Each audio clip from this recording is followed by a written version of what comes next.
伐木工的妻子到森林里找丈夫，看到一个年轻女人倒在地上，而她的丈夫林森以及林森他们伐木班的另外6个人全都没有了踪影。电锯、斧头、绳索、梯子，所有的伐木工具散落一地。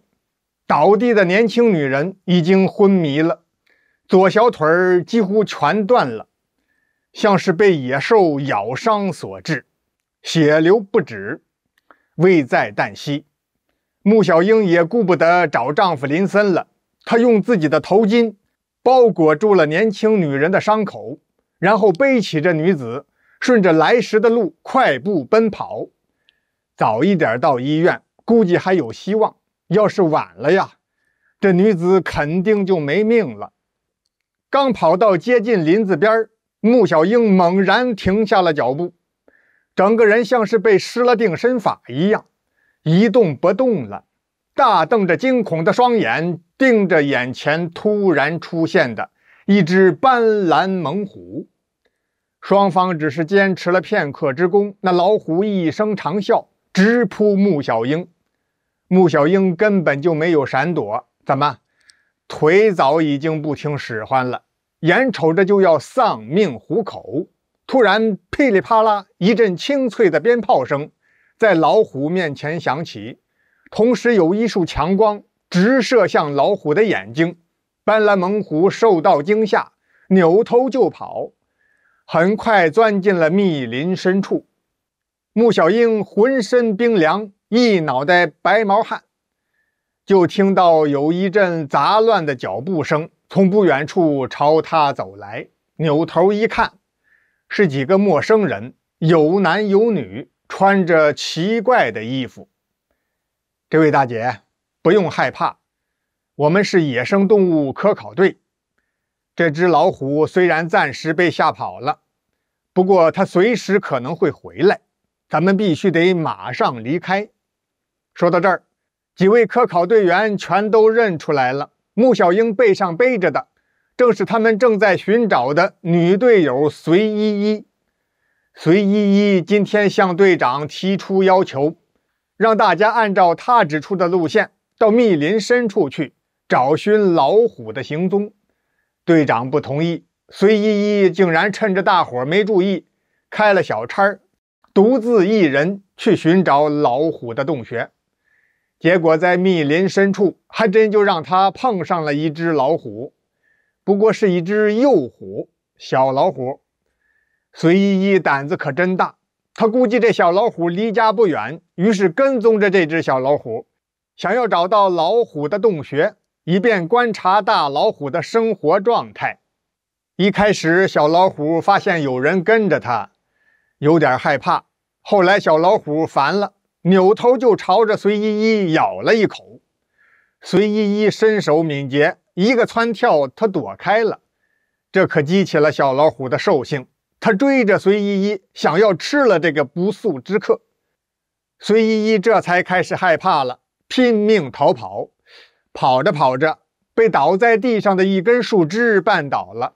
这树枝是被伐木工刚伐倒的一棵树上的。小老虎猛扑了上来，吭哧一口就咬在了隋依依的左小腿上。周围的伐木工人被眼前的景象给吓呆了，一看是老虎，6、7个人全毛了，四散奔逃，有的跑远了，有的上了树不敢下来。小老虎一看这么多2条腿的全都跑了，他以为全是害怕被他咬伤的隋依依呢。嗷的一声，小老虎也跑了。正是在这么个时候，穆小英来找伐木的丈夫林森，发现了受伤的隋依依，救了隋依依。小老虎咬伤隋依依，吓跑了伐木工们的这些个情况，穆小英以及科考队员们一点也不知道。现在科考队长这么一看，谢谢您了，这位大姐，把伤员交给我们吧，他是我们的队员。几位队员七手八脚的重新用纱布和绷带给隋依依包扎了伤口，然后把他背出森林，上了汽车，赶往医院。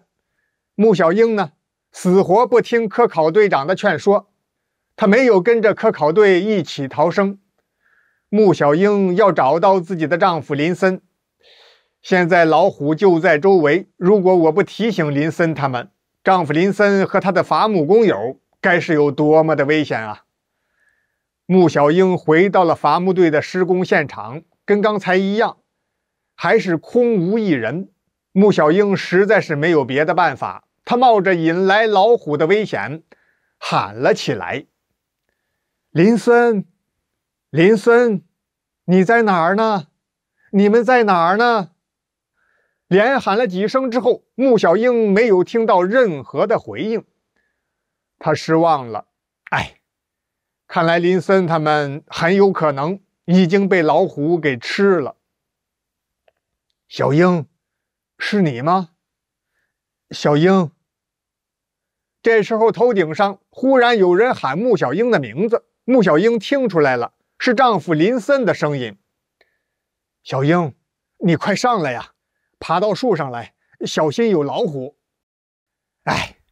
穆小英暗自叹了口气。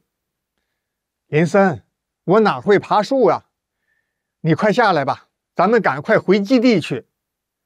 林森犹豫再三，炸着胆子，慢慢的从大树上爬了下来。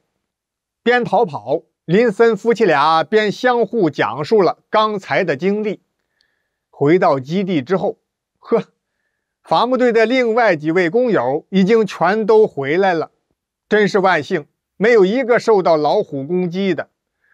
可是几个人很快就开始发愁了，虽然咱们都没有发生危险，可这片林子的砍伐任务难以完成了。附近有大老虎，谁还敢去呀？第二天，伐木工们正在这儿发愁呢，科考队的队长找到伐木基地来了。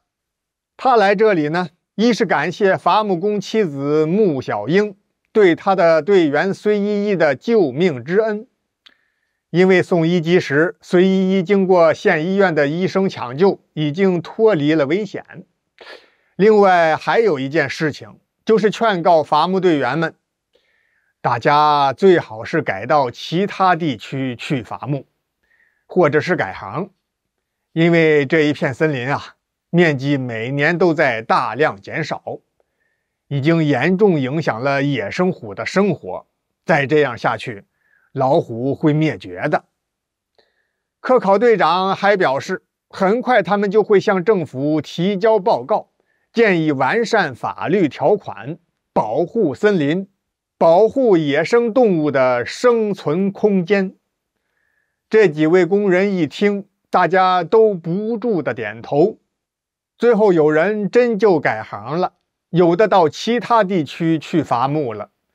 林森和穆小英夫妻俩呢，回到农村老家，承包池塘养鱼去了。1年之后，消息传来，果然政府颁布了新修订的森林法，进一步强化了对原始森林和野生动物的保护措施。